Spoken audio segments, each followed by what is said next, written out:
जीवन से जुड़ी प्रेरणा ध्यानपूर्वक सुन के रखें, ठीक है, बोलेंगे नहीं।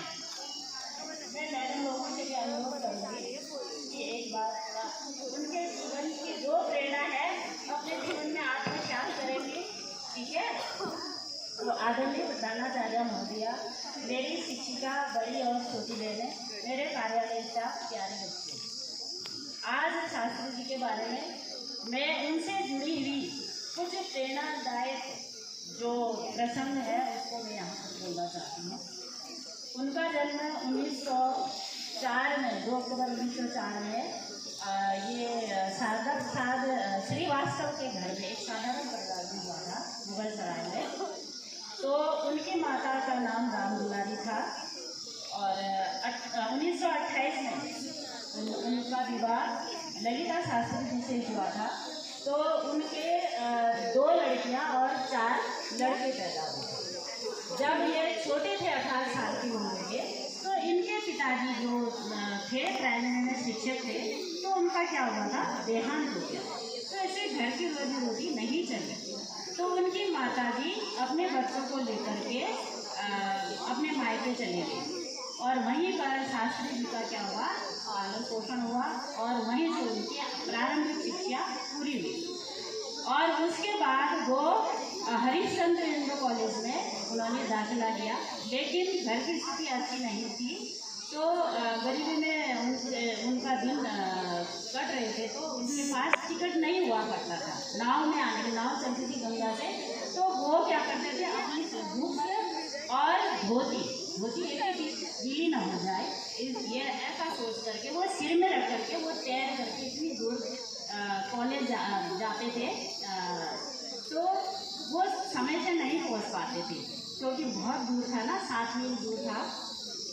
तो उनको बाहर ही खड़ा रहना पड़ता था और बाहर रह कर भी वो अपना क्या करते थे, नोट्स वगैरह बनाते थे, ठीक है। और जब वो छोटे थे तो 18 महीने में उनकी पिताजी की मृत्यु हो गई। तो एक बार क्या हुआ था, उनको जो ननिहाल में रहते थे मामा के लड़के के साथ वो कहाँ गए थे, बाग में आम तोड़ने के। तो उस समय माली कहीं गए हुए थे, तो सब चढ़ के तो क्या कहते हैं, पेड़ में चढ़ गए और वो बच्चा नीचे रह गया और माली को आते गए और सब लोग भाग गए और वो बच्चा नीचे ही रह गए शास्त्री जी। तो उनके हाथ में आम एक फूल था, तो माली ने उनको एक चांटा मार दिया, ठीक है। तो उन्होंने कहा कि आप जानते हो मेरे पिताजी नहीं हैं, आपने मुझे चांटा क्यों मारा। तो उन्होंने ये सोचा कि ये सहानुभूति हो जाएगी।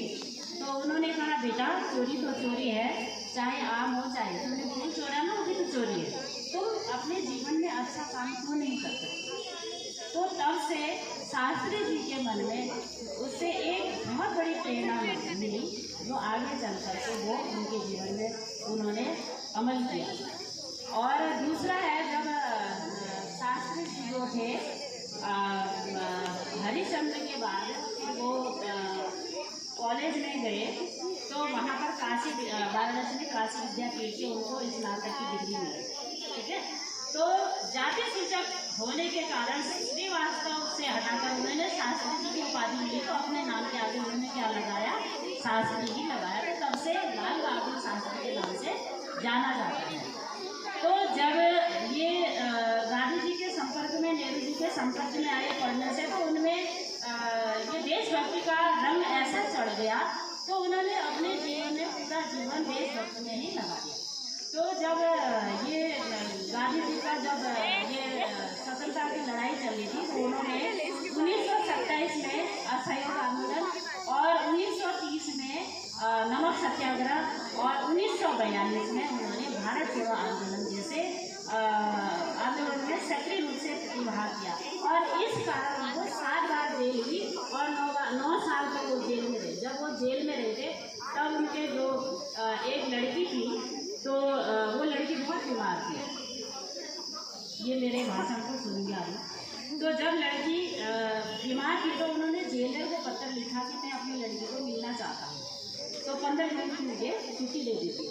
तो जेलर ने उनकी एप्लीकेशन को स्वीकार किया और उनको 21 दिन का अवकाश दिया। तो वो घर गए और लड़की से मिले। जैसे ही लड़की को उन्होंने देखा, तो लड़की ने उनकी तरफ देखा और उन्होंने दम तोड़ दिया। फिर उसके बाद उन्होंने अपनी पत्नी से कहा कि अब लड़की तो रही नहीं, तो मैं जेल वापस जा रही हूँ। तो जेलर ने उनको देखा तो उन्होंने कहा आप लौट के आए। उन्होंने कहा जब मेरी लड़की नहीं है तो मेरे स्थिति का क्या।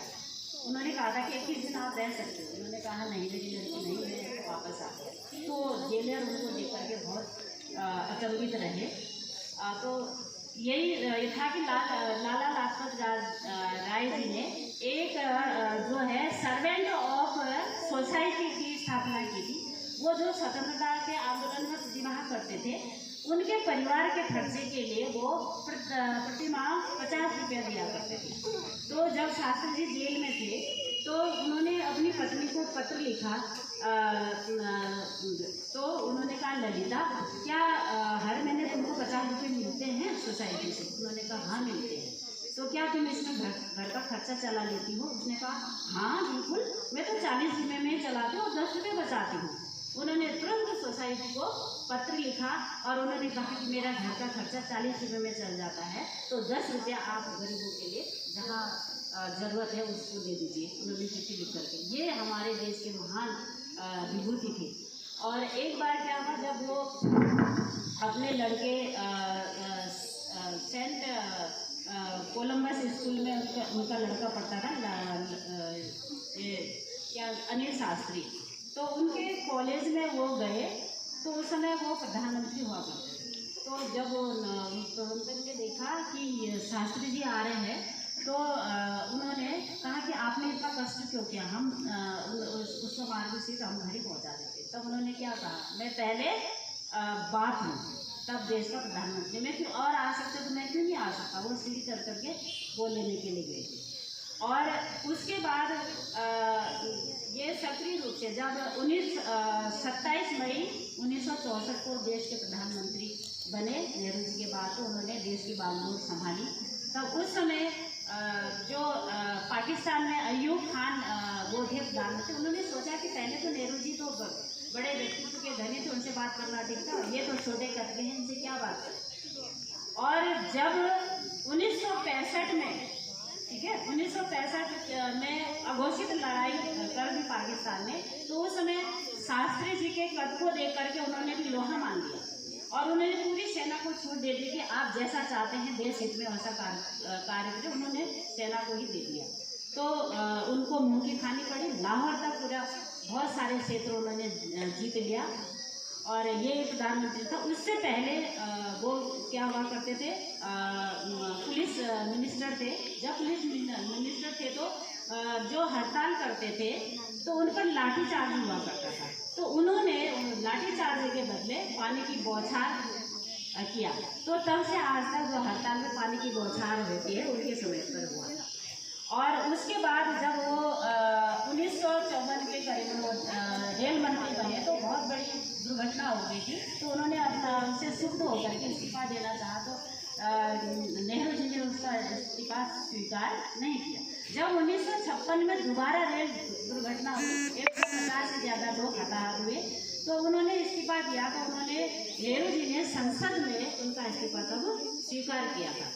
और जब वो रेल मंत्री थे, एक बार की बात है कि रेल मंत्री थी, उन्होंने मुगल सराय में भाषण देना था। तो वहाँ सारे बच्चों मतलब जितने भी प्रजा थी, जनता थी, उनके बीच में उनकी माँ खड़ी थी और उन्होंने देखा, वो कभी उनको माँ को नहीं बताया था कि वो मैं रेल मंत्री हूँ। तो उन्होंने कहा था कि मैं रेलवे में कार्य करता हूँ। तो उनकी माँ जब खड़ी थी, उन्होंने पीछे से आकर कहा, माँ आपके घुटनों में दर्द है ना, तो आप यहाँ क्यों खड़ी है? जब लोगों की भगदड़ होगी आपको वो कर देंगे, दबा देंगे, आप चलो घर चलो। तो उन्होंने घर पहुँचाया, तब जाकर के उन्होंने भाषण दिया। ऐसे थे हमारे देश के प्रधानमंत्री। और एक बार वो राशन की दुकान में जा रहे थे, तो उन्होंने राशन कार्ड दिखाने के लिए कहा, तो ये नाम बताया। तो उन्होंने कहा कि मैं लाल बहादुर शास्त्री हूँ। उन्होंने कहा तुम लाल बहादुर शास्त्री हो, लो तब तो कहोगे मैं देश का प्रधानमंत्री हूँ।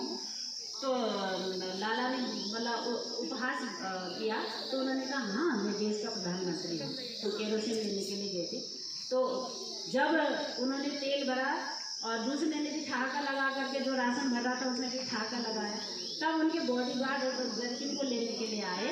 तब उनको आश्चर्य हुआ तो ऐसे हमारे देश के प्रधानमंत्री थे। जब प्रधानमंत्री बने तो उनके जो बेटे अनिल शास्त्री थे तो उनको इम्पाला कार मिला, है ना, तो उसमें बैठने का बड़ा शौक था। एक बार उन्होंने क्या किया कि प्रधानमंत्री जी नहीं थे तो उनके अब्सेंटी में उन्होंने क्या कर लिया, कार को लेकर के वो घूमने के लिए निकल गए और चुपचाप ला करके खड़ी कर दी। तो उनको शक हुआ, उन्होंने कहा कि उनके ड्राइवर से पूछा क्या ये गाड़ी चली है? हाँ साहब। किसने चलाया? तो आपके लड़के ने। आप बता सकते हैं कितनी किलोमीटर चली होगी? तो उन्होंने देखा और उन्होंने कहा कि 14 किलोमीटर चला। तो उन्होंने सरकार को चिट्ठी लिखी कि 14 किलोमीटर का तेल मेरे तनख्वाह से काट दिया जाए। वो इतने वो थे कि कभी भी आप गलत प्रयोग नहीं करते थे, राष्ट्रीय संपत्ति का अपने निजी उपयोग में नहीं लाते थे। तो ऐसे हमारे देश के प्रधानमंत्री थे। और 10 जनवरी 1966 में ताशकंद समझौता में उन्होंने 9 विषय पर हस्ताक्षर किए। रात्रि का समय था और हस्ताक्षर किए, उनको दुख हुआ। उन्होंने लड़की से पूछा क्या प्रतिक्रिया हुई देश में? तो उन्होंने कहा कि हमको अच्छा नहीं लगा आपका हस्ताक्षर करना इसमें। तो वो अखबार मंगा रहे थे, उन्होंने हमारे देश में मैंने जो हस्ताक्षर किया इसमें क्या प्रतिक्रिया होगी मेरे भारत में, तो ये जानना चाहते थे। तो ये जो सोवियत संघ का था उनमें बहुत दबाव था। उन्होंने ये कहा था कि जब 65 की लड़ाई में तुम युद्ध पाकिस्तान के साथ युद्ध नहीं बंद करोगे तो ईरान गेहूँ आता था हमारे देश को, तो वो गेहूँ देना हम बंद कर देंगे। तो उससे वो बहुत हो गए। उन्होंने कहा कि दूसरों पर निर्भर क्यों रहे, हमारे देश में हम खुद इसको वो करेंगे। तो उन्होंने जय जवान और जय किसान का नारा दिया और किसानों की स्थिति उन्होंने बहुत अच्छी की। तो उसके बाद हाँ, तो ये थे हमारे प्रधानमंत्री और उन्होंने गेहूँ देना बंद कर दिया। तो फिर अपने देश में उन्होंने किसानों पर आपको जोर दिया। और जब पूरा पाकिस्तान आधा क्षेत्र जुट लिया था तो सोवियत संघ के जो राष्ट्रपति थे उनका बहुत बड़ा दबाव था। तो उन्होंने उनकी मध्यस्थता की और उन्होंने हस्ताक्षर किए। रात में उनको भूख नहीं थी और उन्होंने बहुत कम खाना लिया था और खाना खाया नहीं, पार्टी रखी थी और उन्होंने एक गिलास दूध मंगाया और दूध पी करके सो गए। और जब वो अपने रसोइया को भी उन्होंने कहा अब तुम आराम करो, मैं सोने जा रहा हूँ, तो सोए तो वो सुबह सोए भी। तो ये हमारे प्रधानमंत्री थे जो देश के लिए वो समर्पित हुए और कभी भी उनके उसमें दिखावा नहीं था और देश भक्ति से संपन्न, देश प्रेम और उससे ओतप्रोत थे हमारे देश के प्रधानमंत्री जी। बच्चों, तुम लोगों ने उनके जीवन से जो बातें हैं उनसे प्रेरणा अवश्य लेनी चाहिए, अपने जीवन में उसको ढालना चाहिए, ये मैं आशा करती हूँ। और इन्हीं शब्दों के साथ मैं अपनी वाणी को विराम देती हूँ। धन्यवाद।